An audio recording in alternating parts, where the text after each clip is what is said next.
3 वेळा ओंकार करायचा, दीर्घ श्वास घ्यायचा.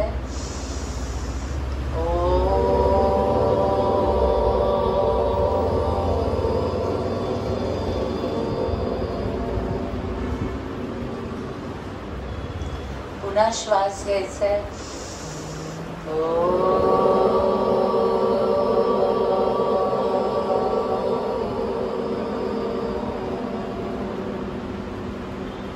तिसरा आणि शेवटचा श्वास घ्यायचा.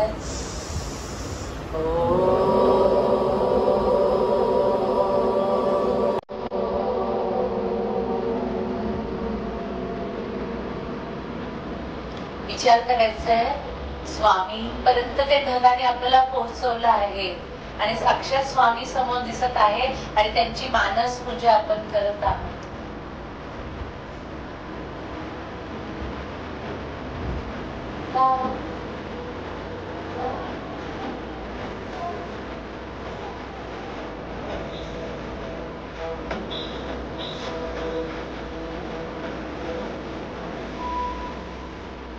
ऐकत ऐकत महाराजांची मानस पूजा करायची सगळ्यांना शिकवली आहे.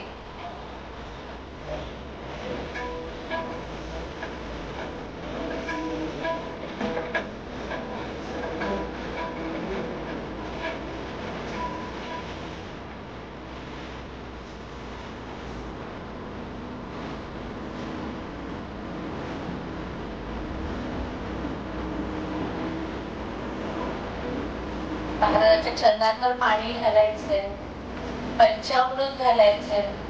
शब्द काय आहे ना, गुरुभाव केला पाहिजे. त्यांचे हात चरणांवर आपल्या हाताने सोडायचे. आपल्या डोळ्यातल्या अश्रूंनी त्यांच्या पायांवर अभिषेक करायचा. त्यांचे चरण स्वच्छ धुवायचे आहेत. गंगा, गोदावरी, नर्मदा, सावित्री, सागराचं पाणी त्यांच्या चरणांवर घालायचं.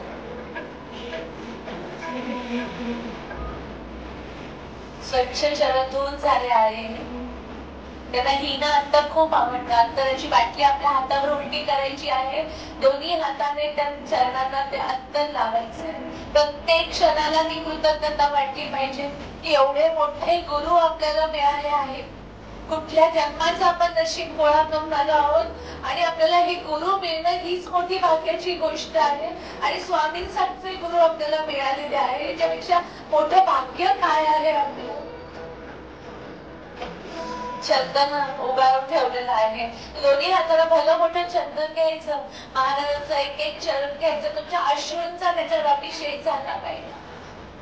बाबा, कुठल्या जन्मात मी काय पुण्याई केली होती आणि तुम्ही मला गुरु म्हणून मिळाला आहात.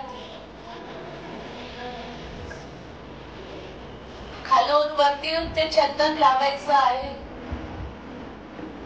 बेलाची पानं, तुळशीची पानं, प्राजक्ताची, तुम्हाला जी आवडेल ती फुलं. मी नेहमी म्हणते की हे जे सुमन आहे ते त्यांना खूप आवडतं. त्या सुमनाचा अभिषेक करायचा.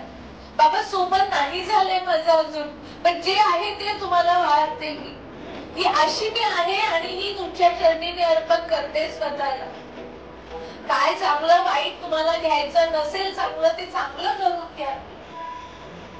पण पुन्हा पुन्हा हाच प्रश्न बाबा विचारते मी तुम्हाला की माझी काय पात्रता होती म्हणून तुम्ही मला गुरु म्हणून लाभला.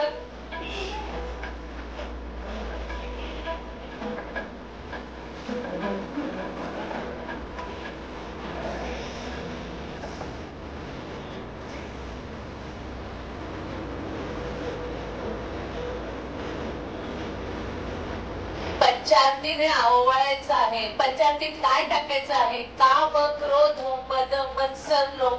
बाबा, मला कोणाचा मत्सर नका ना, कोणाबद्दल वाईट गुण मला दिसूच नका देऊ. कसला लोभ ठेवू नका. जसं ठेवलंय तसं मी खूप आनंदात आहे.